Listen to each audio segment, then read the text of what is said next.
ఈరోజు మనం bowling action ఎలాగ చేయాలి, వికెట్ దగ్గర యాక్షన్తో ఎలా కంప్లీట్ చేయాలో నేర్చుకుంటున్నాం. ఇప్పటి వరకు మనం క్రాస్ ఫుట్ అంటే వికెట్ దగ్గర జంప్, రైట్ ఫుట్ జంప్ ఎక్కడ రైట్ ఫుట్ వేయాలి, అలాగే లెఫ్ట్ ఫుట్ జంప్ వేసుకొని క్రాస్ ఫుట్ ఎక్కడ వేయాలో ఇవన్నీ మనం ఇంతకుముందు క్లాస్లో నేర్చుకున్నాం. ఈరోజు క్లాసులో ఏంటంటే ఇవి క్రాస్ ఫుట్ అయిపోయిన తర్వాత వికెట్ దగ్గర యాక్షన్ ఎలా ఉండాలో ఇప్పుడు ఈరోజు నేర్చుకుంటున్నాం.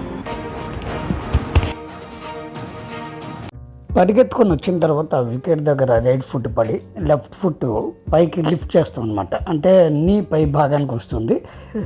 తర్వాత మీ లెఫ్ట్ హ్యాండ్ ఏదైతే ఉందో ఆ లెఫ్ట్ హ్యాండ్ చెవి దగ్గరికి వెళ్ళిపోతుంది. రైట్ హ్యాండ్ బాల్ ఏమైతే ఉందో ఆ బాల్ ఏమో మీ కంటి ఎదురుగా ఉంటుంది అనమాట.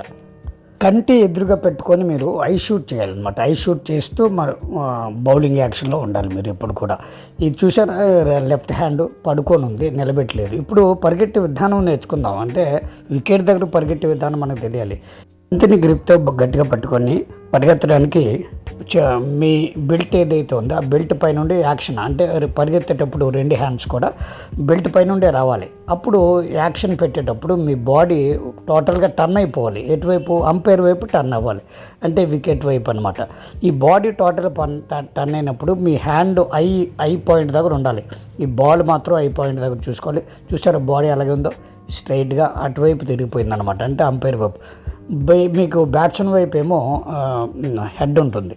తర్వాత ఈ హ్యాండ్స్ లిఫ్ట్ చేసేటప్పుడు లెఫ్ట్ హ్యాండ్ పైకి వెళ్తున్నప్పుడు రైట్ హ్యాండ్ కిందకు వెళ్ళిపోద్ది. ఈ బంతి ఉన్న ఇప్పుడు మీరు షోల్డర్ మీద నుండి ఫేస్ పెట్టుకుని చూడాలి. షోల్డర్ మీద ఫేస్ పెట్టి బ్యాట్స్మెన్ చూస్తూ ఉండాలి. ఇలాగే మీకు రైట్ హ్యాండ్ బాల్ మీకు రైట్ లెగ్ దగ్గర ఉంచుకోవాలి. రైట్ లెగ్ థై దగ్గర ఉంచుకోవాలి ఫస్ట్. ఆ యాక్షన్ కంప్లీట్ అయిన తర్వాత ఒకేసారి టర్న్ చేసుకుంటూ రెండు హ్యాండ్స్ ఒకే విధంగా, అంటే ఒకటి లేట్ అవ్వకూడదు, ఒకటి ముందు రాకూడదు.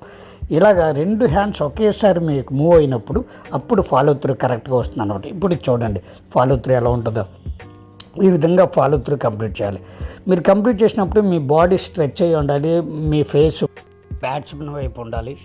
ఆ తర్వాత మీ హ్యాండ్ బ్యాక్ వెళ్ళిపోవాలి. ఈ విధంగా కంప్లీట్ చేసుకోవాలన్నమాట బౌలింగ్. మీ హెడ్ చూసారా, స్ట్రైట్గా బ్యాట్స్మెన్ వైపు ఉంది. అలాగే రొటేట్ చేసుకొని పరిగెత్తేటప్పుడు కూడా నీట్గా పరిగెడుతూ జంపింగ్ ఏరియా దగ్గర మీ రైట్ ఫుట్ పడాలి. అక్కడ జంప్ అయిపోయిన తర్వాత బాడీ టర్న్ అవ్వాలి. టర్న్ అయిన తర్వాత బాల్ స్ట్రైట్గా మీరు బంతి వేసి స్ట్రైట్గా మూవ్ అయిపోవాలి బ్యాట్స్మెన్ వైపు.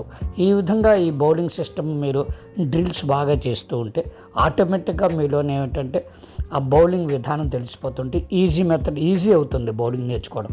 ఇప్పుడు చూస్తున్నారు ఎంత ఫాస్ట్ బౌలర్స్ అంటే వీళ్ళు ఏమీ రానటువంటి వాళ్ళు ఒకేసారి ఈ విధంగా నేర్చుకోవడం, కంటిన్యూగా డ్రిల్స్ చేయడం, నెంబర్ 1 బౌలర్గా తయారయ్యారు. లెఫ్ట్ హ్యాండర్స్ అయినా అంతే. లెఫ్ట్ హ్యాండర్స్కి జస్ట్ చేంజ్ అవుద్ది. మనము రైట్ ఫుట్ వేస్తాం, వాళ్ళు లెఫ్ట్ ఫుట్ వేస్తారు. లెఫ్ట్ ఫుట్లో క్రాస్ ఫుట్ పడుతుంది, అంటే వికెట్కి ముందు లెఫ్ట్ ఫుట్ పడుతుంది. తర్వాత రైట్ ఫుట్ ఏమో ఆఫ్టర్ బౌలింగ్ క్రీజ్ తర్వాత అది పడుతుంది అనమాట. రైట్ ఫుట్ రివర్స్లో ఉంటుంది. అంతే తేడా అదే. అంటే యాక్షన్లో అవి అన్నీ ఒకటే, క్రాస్ ఫుట్ జంపింగ్ అంతా ఒకటే, కాకపోతే లెఫ్ట్ టు రైట్ పడుతుంది అనమాట. లెఫ్ట్ ఫస్ట్ పడుతుంది ఇన్సైడ్, వికెట్కి ఇన్సైడ్ పడుతుంది. వికెట్ బౌలింగ్ క్రీజ్కి ఇన్సైడ్ పడుతుంది. అవుట్ సైడ్ ఏమో రైట్ ఫుట్ పడుతుంది. ఈ విధంగా లెఫ్ట్ హ్యాండ్ బౌలర్ కంప్లీట్ చేసుకోవాలి.